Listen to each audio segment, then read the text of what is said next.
Bring in with us now Juliette Kayyem, former Assistant Secretary of Homeland Security Department and CNN security analyst. Juliette, good morning to you. Let's start there with the president's last tweet announcing that he would not attend the inauguration. The president-elect says it's a good thing from his perspective. Absolutely. From a national security perspective, I understand you also believe it's a good thing. Why? Absolutely. I was trying to come up with a word for the last 24 hours that is a combination of the president is totally petty, but this is a good thing, right? Because the presence of Trump as an inciter of domestic terrorism on a day in which there's a transfer of power, a legitimate transfer of power, will serve as a galvanizing force for the terrorists that Trump has essentially welcomed into politics for the last 4 years. And so without that bullseye, it's essentially, are you taking the terrorist leader out of the main frame? And that is important to do. You don't give them the attention, and then we can look forward and deal with the terrorist threat in other ways in terms of securing the facilities on January 20th. Let's talk about, I mentioned that was his last tweet. Let's talk about the social media suspensions. The president's account permanently suspended from Twitter, other platforms as well. Sidney Powell, one of his attorneys, is down from Twitter. General Michael Flynn, his account suspended as well. Steve Bannon, one of his accounts, others as well. What's the value of those limitations? So, I mean, the value is in stopping people from using their platforms to incite terrorism. So it wasn't, one should not view these as punishment for what's happened in the past. Twitter made it clear, Twitter made it clear that this had to do with threats that were rising on their platform about dates between now and January 20th. So one way, Victor, for 4 years I've been saying we have to view this through the prism of terrorism. That is what the president is inciting, the breakdown of democratic institutions by white supremacists. And if you view it through the lens of terrorism, then the question is, should Twitter take down a terrorist platform? The answer is obvious, absolutely. And unfortunately, where we are now, the president is the terrorist platform. Twitter was absolutely right. This has nothing to do with free speech. It has to do with incitement for violence, which we saw him do this week.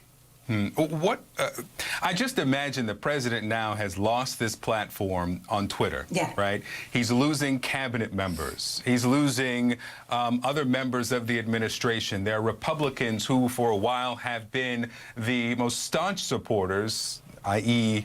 Lindsey Graham and others, who are now backing away.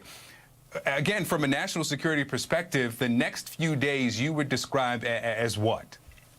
So elevated risk. We don't know what the president is going to do. I don't think he has sort of full control of his faculties. But what you're seeing is you're seeing institutions, I think, just at least try to hold on with as little damage as possible. Those include military institutions, and the hints we're getting from the Pentagon that they are, essentially laying low or going outside the chain of command, to private institutions like Twitter and social media. Two, I have to say, the FBI, which has spent the last 48 hours going after these guys. All of those are important. But this, I have to say, this is necessary. This is how I've studied terrorism a long time. This is how terrorist organizations end.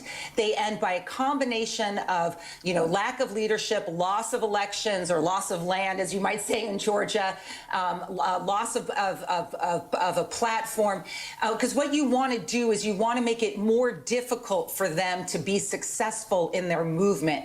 We saw them be relatively successful, I would say, this week. So you basically just want to make it more difficult. You're not going to end the ideology overnight. But you're going to certainly take on the movement. I think if we can view, it's hard to do. It's hard to do, but, view the president as an inciter of terrorism, everything that's being done, the lack of the going around the chain of command to ending his Twitter feed is in preservation of American democracy. So I don't want to say everything's good. It is going to be a really rough couple of weeks or less than 2 weeks.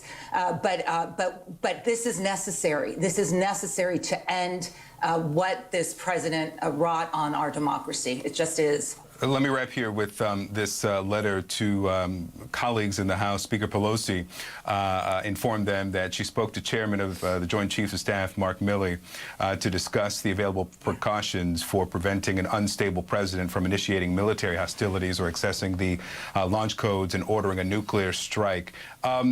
There's one way to look at this is that she's a member of the Gang of Eight, has been for 17 years now, so maybe she knows the answers to this, and the point was to release this statement to get this reaction from people. But also, what are the options to keep the president from making some type of rash decision?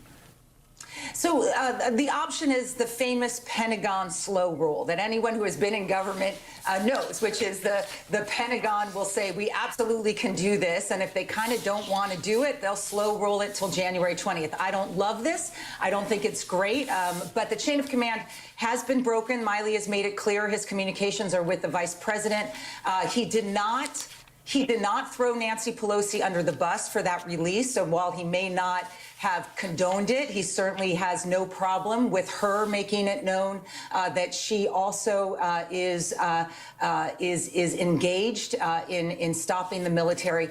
And this has been going on for a couple months with Miley and the Pentagon leadership. So you know, this is not great. I know that, but one of the responses to the terrorism incitement is the military simply taking we'll call you after January 20th, you know, which is good. All right, Juliette Kayyem, crucial 11 days. We will, of course, lean on your expertise. Thanks so much.